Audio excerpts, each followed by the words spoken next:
Ready start. महोदय, पर्यावरण से तात्पर्य किसी एक व्यक्ति के परिवेश से नहीं वरन व्यक्ति के, समाज के, राष्ट्र के और इस सारी पृथ्वी के ही परिवेश से है, जिसका प्रभाव व्यक्ति, समाज, राष्ट्र और सारे विश्व पर पड़ता है। पर्यावरण से तात्पर्य पेड़ पौधों, नदी पहाड़ या किसी तंत्र विशेष से नहीं वरन उस समग्र वास्तविकता से है जिस पर मानव मात्र का अस्तित्व और उसका संपूर्ण आध्यात्मिक एवं भौतिक विकास निर्भर है। अस्तित्व केवल शारीरिक स्वास्थ्य ही नहीं, मानसिक भी। स्वस्थ शरीर में स्वस्थ मन ही अच्छे स्वास्थ्य की परिभाषा है। शारीरिक स्वास्थ्य हमारे आहार पर निर्भर है, जिसका स्रोत इस पृथ्वी का जल थल वायुमंडल है। मानसिक स्वास्थ्य भी प्रकारांतर से इन्हीं पर निर्भर है, क्योंकि जैसा खाए अन्न वैसा बने मन। स्वस्थ जीवन पर सबसे अधिक प्रभाव हमारे चिंतन का, हमारी परंपराओं का और उन सब परिस्थितियों का पड़ता है जो हमारे ऊपर आरोपित हैं या की गई हैं या की जा रही हैं। इसलिए पर्यावरण या परिवेश में जल थल वायु ही नहीं बल्कि वे सारे घटक महत्वपूर्ण हैं जिनका कुछ भी प्रभाव हमारे जीवन पर, हमारी क्रियाशीलता पर पड़ता है।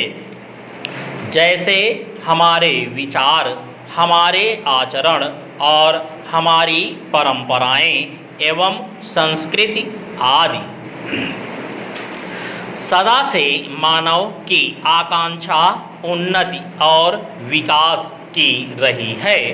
जगत का अर्थ ही है गतिमान, और गति दोनों ओर संभव है, उन्नति की ओर भी और अवनति की ओर भी। पहली को हम प्रगति कहते हैं, दूसरी को अगति, विगति, अधोगति या दुर्गति कह सकते हैं। वास्तव में मनुष्य ऐसा जटिल प्राणी है जिसमें अनेक विरोधाभासी और असंगत प्रतीत होने वाली प्रवृत्तियां और प्रतिक्रियाएं होती हैं। वह कानून और व्यवस्था की मांग करता है, किंतु चलचित्र, दूरदर्शन आदि में स्वतः भड़की हिंसा या खेलों में युक्तिपूर्वक की गई हिंसा अथवा अनीति से मंत्रमुग्ध भी हो जाता है। मनुष्य अपनी ही जाति या वर्ग के व्यक्तियों के प्रति प्रायः बहुत अधिक प्रतिद्वंद्वी होता है, किंतु कोई बाहरी खतरा उपस्थित होने पर उनके प्रति हद से ज़्यादा सहयोगी बन जाता है। वह सड़कों पर या युद्धों में सामूहिक विनाश के प्रति उदासीन रहता है, किंतु किसी खान में फंसे हुए एक व्यक्ति या किसी कुएं में गिरे हुए एक बालक की रक्षा करने के लिए ढेरों साधन जुटा लेता है। कुछ विद्वान कहते हैं कि मनुष्य बंदर की संतान हो या ना हो, किंतु उसमें खालिस बंदर की द्वैध प्रकृति प्रायः ही होती है।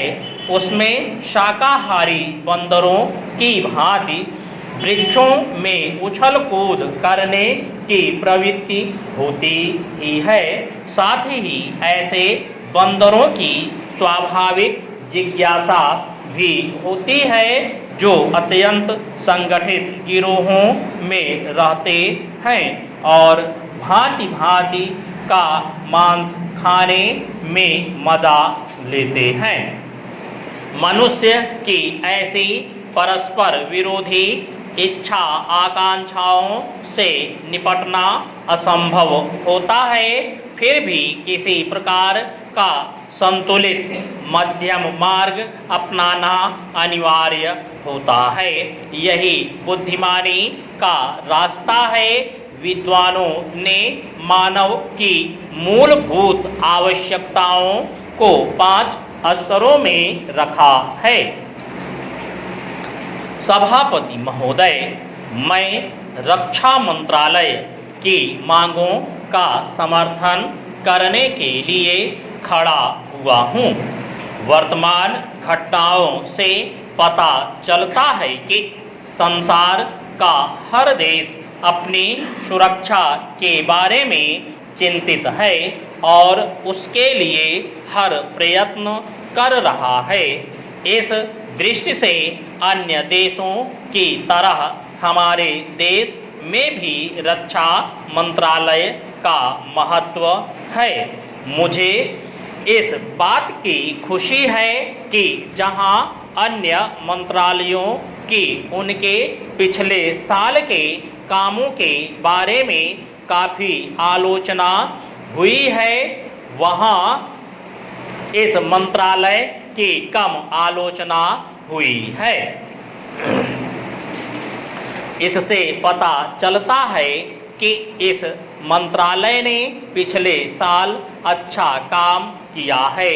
मोटे तौर पर किसी भी देश की सुरक्षा नीति का लक्ष्य यह होता है कि दूसरे देशों, खास तौर से पड़ोसी देशों के साथ मित्रता के संबंध स्थापित हों और हम एक दूसरे के मामलों में हस्तक्षेप ना करें।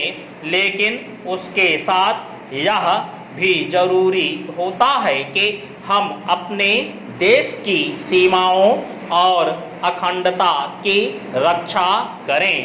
इसलिए हमारे देश का यह कर्तव्य हो जाता है कि हम अपने पड़ोसियों के कार्यों पर पूरी नज़र रखें, क्योंकि आज तक हमारे देश पर जो संकट आए वे हमारे पड़ोसियों से आए हैं।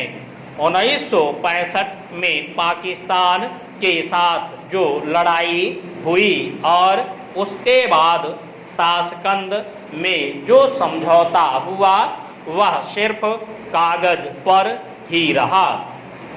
पाकिस्तान ने उस पर कोई अमल नहीं किया।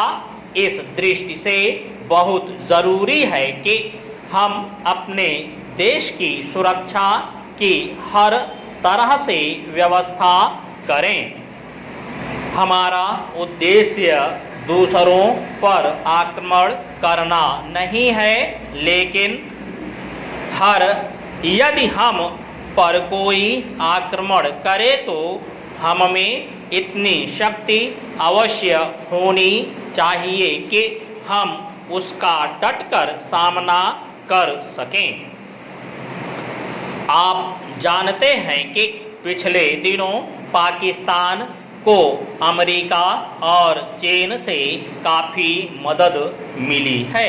रक्षा मंत्रालय की रिपोर्ट में भी कहा गया है कि पिछले साल अमेरिका ने पाकिस्तान को 1500 करोड़ रुपए की फौजी सहायता दी है।